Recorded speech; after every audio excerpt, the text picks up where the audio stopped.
नमस्कार, मैं श्यामगिरी। आप देख रहे हैं टीएफडी इंडिया न्यूज 24। टीएफडी इंडिया न्यूज 24 में आप सभी दर्शकों का स्वागत है। दिल्ली के जंतर मंतर पर कॉकरोच जनता पार्टी सड़क पर उतर करके युवाओं ने सरकार हिला दिया। इन युवाओं के प्रदर्शन के लिए पुलिस ने आसानी से परमिशन तो दे दिया, लेकिन परमिशन देने के बाद सरकार जिसके लिए जानी जाती है भारतीय जनता पार्टी ने कुछ अपने लोगों को उसके अंदर शामिल कर दिया जो माहौल को बिगाड़े।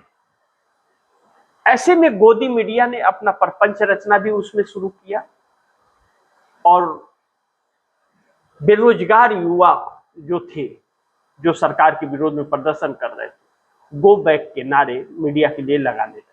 प्रपंच पकड़ में आ गया, वह हिंसक लोग पकड़ में आ गए और सरकार का छिछलेदर हो गया। लेकिन इस सरकार को शर्म आती कहां। लेकिन इन छात्रों के अंदर का जो दर्द दिख रहा था, पेपर लीक के शिकार या बेरोजगार, इसी सरकार ने 2 करोड़ युवाओं को रोजगार देने की बात कही थी और आज सड़क पर लाकर खड़ा कर दिया। अच्छे दिन के नारे के साथ 81 करोड़ लोगों को 5 किलो फ्री अनाज के लिए इस सरकार ने खड़ा कर दिया। सवाल यह है कि इस सरकार का उद्देश्य क्या है। हर वर्ग सड़क पर है। सोनम वांगचुक का साथ मिला इन बच्चों को। बच्चों के अंदर भी एक उत्साह आया कि हमारे साथ कोई खड़ा है। विजय थलापति ने भी समर्थन किया और चंद्रबाबू नायडू ने भी इन युवाओं का समर्थन किया। यानी कि भारतीय जनता पार्टी या एनडीए गठबंधन कह ले, उसके अंदर दरार है, इससे इंकार नहीं कर सकते। युवाओं के आंदोलन ने यह साबित कर दिया है कि छात्रों के अंदर और युवाओं के अंदर इस सरकार को लेकर के कितना गुस्सा भरा हुआ है।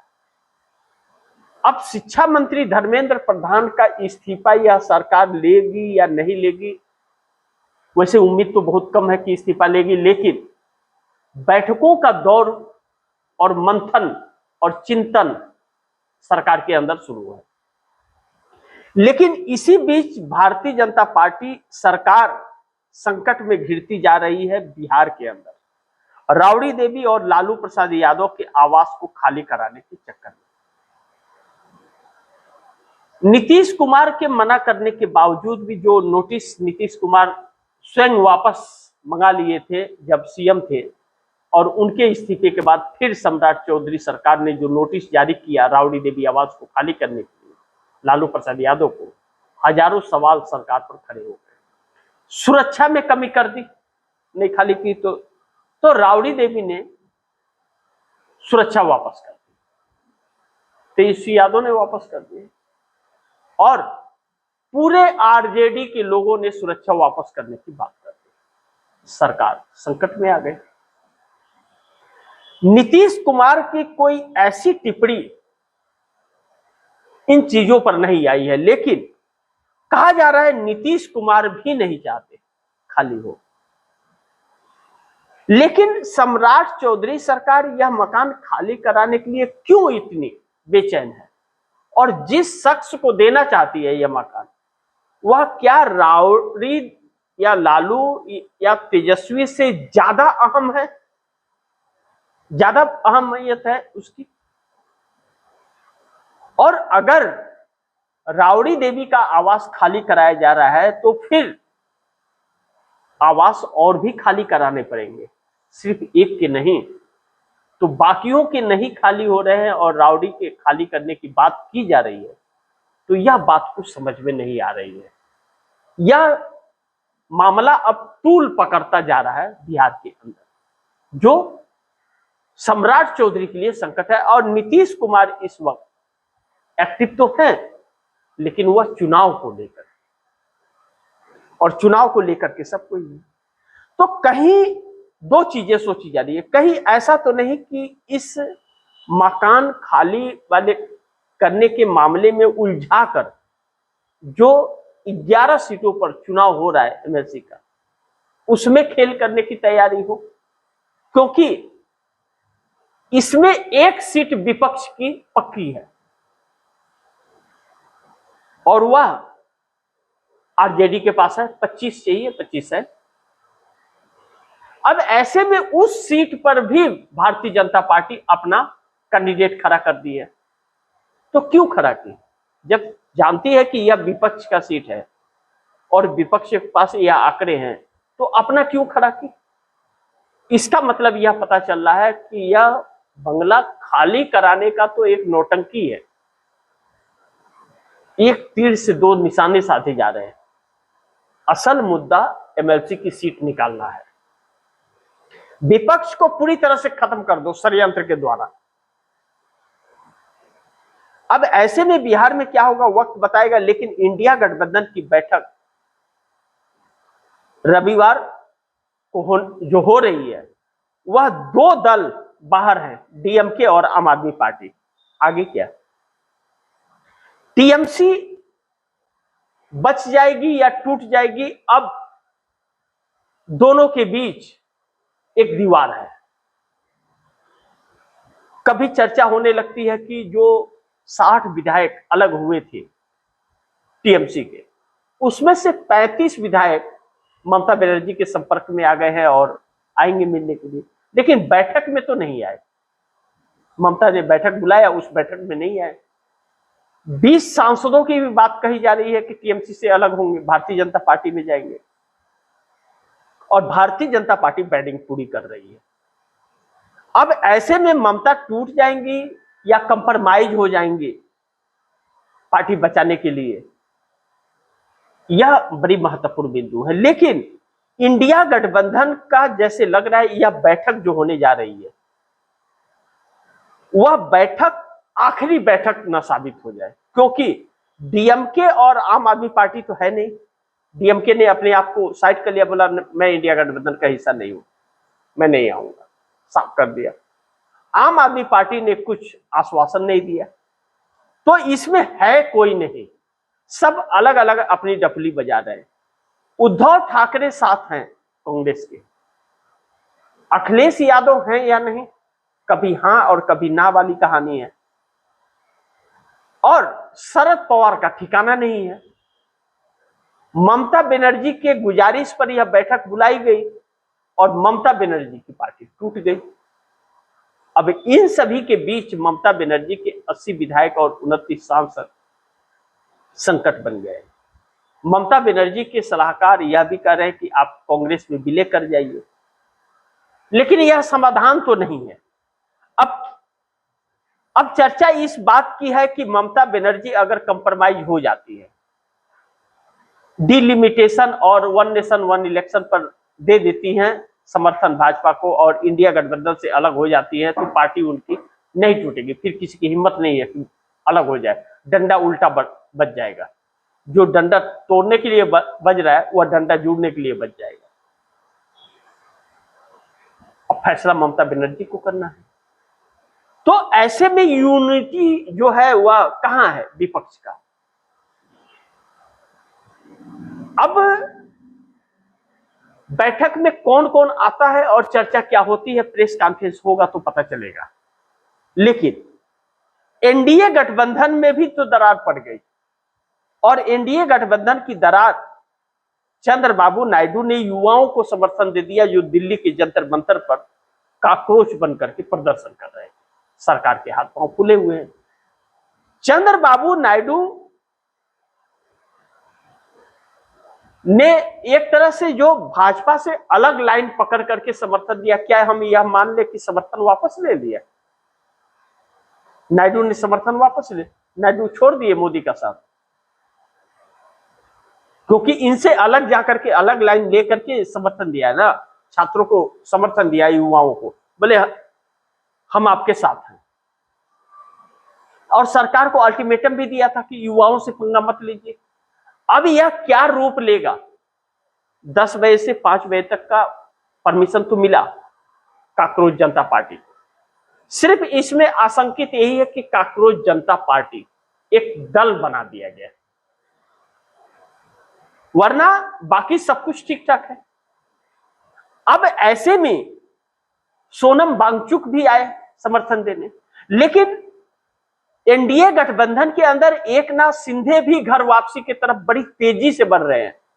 चर्चाएं इस बात को लेकर के घमासान महाराष्ट्र में मचा हुआ है, और एकनाथ शिंदे अगर गए तो भारतीय जनता पार्टी के लिए एक नई मुसीबत हो जाएगी। लेकिन भारतीय जनता पार्टी में इस्तीफे का दौर लगातार जारी है। अन्नामलाई के इस्तीफा देने के बाद दो और नेताओं ने भाजपा से दे दिया इस्तीफा, एक करुणा नागराजन और दूसरा सुमति वेंकटेश। उपाध्यक्ष थे करुणा नागराजन। अन्नामलाई के इस्तीफा देने के बाद जैसे लग रहा है तमिलनाडु के अंदर भारतीय जनता पार्टी भड़बड़ा करके गिर रही है ताश के पत्तों की तरह, और अभी और भी बहुत सारे इस्तीफे होने की उम्मीद है। अन्नामलाई को तो तमिलनाडु के अंदर जो कार्यकर्ता थे उन लोगों ने कंधे पे उठा लिया है। अब अन्नामलाई नई पार्टी बनाने जा रहे हैं, लेकिन भारतीय जनता पार्टी का जो बना हुआ था, एक माहौल बना हुआ था, जो एक टीम बना रखी थी, वह टीम तो छोड़ रही है। यह दो बड़े इस्तीफे हैं भारतीय जनता पार्टी के, दो बड़े नेताओं ने यह इस्तीफा दिया है। नितिन गडकरी के बयान के बाद यह इस्तीफा भारतीय जनता पार्टी के अंदर होने शुरू हुए हैं कि इज्जत बचानी है तो इस्तीफा देकर के चले जाओ। मोदी के खिलाफ यह सब कुछ चल रहा है। और अन्नामलाई से जब अमित शाह ने बैठक की बात की, कहा कि आप मत इस्तीफा दीजिए, आपका इस्तीफा स्वीकार नहीं किया गया, आपको पार्टी में बड़ा पद देंगे, हम आपको राज्यसभा के जरिए लिया करके मिनिस्टर बनाएंगे, तभी भी उन्होंने मना कर दिया, हमें नहीं रहना है भाजपा में। यानी कि भाजपा के लोग छोड़ करके अब बाहर जा रहे हैं कि भाजपा में कमी ही नहीं, बहुत कमी है। यह सिर्फ सत्ता की तरफ भागती है, देश नहीं देखना, और किसी नेता की सुनती नहीं है। यह बोल करके यह इस्तीफे हो रहे हैं, जो अब अन्नामलाई के बाद उपाध्यक्ष करुणा नागराजन और सुमति वेंकटेश ने यह इस्तीफा दिया है। अब ऐसे में एकनाथ शिंदे भी घर वापसी करेंगे, चर्चा बड़ी तेज हो गई है 54 विधायक और 7 सांसदों के साथ। अभी आधिकारिक रूप से बयान नहीं आया है, लेकिन माहौल बनना शुरू हो गया। अब्दुल सत्तार शिवसेना के वरिष्ठ नेता द्वारा जब बयान दिया गया कि पहले ही 2 टुकड़ों में बांट दिया गया है पार्टी को, शिवसेना को, और अब गर्दन मरोड़ कर खत्म करने की तैयारी है। भारतीय जनता पार्टी के प्रभुत्व में अगर हम लोगों ने काम करते रहे हम लोग, ऐसे में मोदी सरकार बहुत बड़ी संकट में। राहुल गांधी एक तरफ कह रहे कि सरकार गिर जाएगी, मोदी का इस्तीफा हो जाएगा। यह सारे कदम जो हैं, इस्तीफे जो हैं, अब धर्मेंद्र प्रधान के इस्तीफे के लिए कांग्रेस जनता पार्टी सड़क पर है। राहुल गांधी लगातार इस सरकार को बैकफुट पर ला करके खड़े कर रहे हैं, इसके खिलाफ सवाल खड़े कर रहे हैं जो जायज है। यूथ कांग्रेस लगातार सड़कों पर है, एनएसयूआई लगातार सड़कों पर है, इस्तीफे मांग रही है, और पेपर लीक को लेकर के, बेरोजगारी को लेकर के जो मुद्दे उठ रहे हैं, सरकार उस पर बात करने को तैयार नहीं है, बल्कि इधर उधर की घुमा फिरा करके उल्टी पुल्टी बातें और भंग कराने की कोशिश है। अब एनडीए गठबंधन के अंदर नीतीश कुमार क्या कर, नीतीश कुमार तो मस्त है चुनाव में। चंद्रबाबू नायडू बच्चों को समर्थन दे रहे हैं, क्योंकि देख रहे हैं कि इन बच्चों ने अगर बगावत कर दिया तो मोदी के साथ साथ मैं भी हो जाऊंगा, तो समर्थन दे दिया। अब ऐसे में एकनाथ शिंदे घर वापसी करते हैं तो मोदी सरकार का क्या होगा? क्या डीएमके जो एनडीए गठबंधन से निकल रही, इंडिया गठबंधन से निकल रही है, डीएमके भाजपा को समर्थन करेगी? अगर समर्थन करेगी तो डीएमके के लिए संकट खड़ा होगा। तमिलनाडु के अंदर अन्नामलाई नई पार्टी बना रहे हैं, उनको समर्थन मिल रहा है, यानी कि एडीएमके और डीएमके का वोट उधर ट्रांसफर हो जाएगा, भाजपा के साथ जाते ही उनकी घंटी बज जाएगी। अब असमंजस में पड़ गए माहौल देख करके। विजय थलापति की एंट्री इंडिया गठबंधन में हो रही है। ऐसे में यह सरकार एक बड़े संकट में है, और मोदी की घंटी तो बज चुकी है, इससे इंकार नहीं कर सकते। और अब आने वाला वक्त में मोदी के लिए बहुत चुनौती होगा। मोदी के खिलाफ यह सारे इस्तीफे हैं। गडकरी के बयान ने खेल पलटा, 2 इस्तीफे और हो गए भाजपा में। यह शुरुआत है, अंत नहीं। अंत तो बहुत भयावह है। गडकरी ने कहा था कि भैया आप जिसे इज्जत बचानी है इस्तीफा दे करके इज्जत बचा के चले जाए, लेकिन गडकरी खुद बने हुए हैं और अब अन्नामलाई ने इस्तीफा दिया। यह 2 और इसके बावजूद 2 और इस्तीफे होंगे। इसके अलावा जॉर्ज कुरियन जो हैं, उनका राज्यसभा का कार्यकाल खत्म हो गया, सरकार ने उनको टिकट ही नहीं दिया और मंत्री पद से इस्तीफा हो जाएगा। नवनीत सिंह बिट्टू, वह भी, उनको भी टिकट नहीं दिया। तो यह नुकसान होंगे सरकार को। तो यह इतने कम समय में इतने सारे इस्तीफे जो हो रहे हैं भाजपा के अंदर, यह इस्तीफे इस सरकार को हिलाने वाले हैं। बाकी आप दर्शकों की क्या राय है, क्या सुझाव है, कमेंट बॉक्स में जरूर दीजिएगा। इस खबर को ज्यादा से ज्यादा शेयर कीजिए, अपने दोस्तों को भी कहिएगा आगे शेयर करें। और आपने टीएफडी इंडिया न्यूज 24 को सब्सक्राइब नहीं किया, सब्सक्राइब कर लीजिए, अपने दोस्तों को भी कहिएगा सब्सक्राइब करें। मिलते हैं अगली खबर के साथ, तब तक के लिए नमस्कार।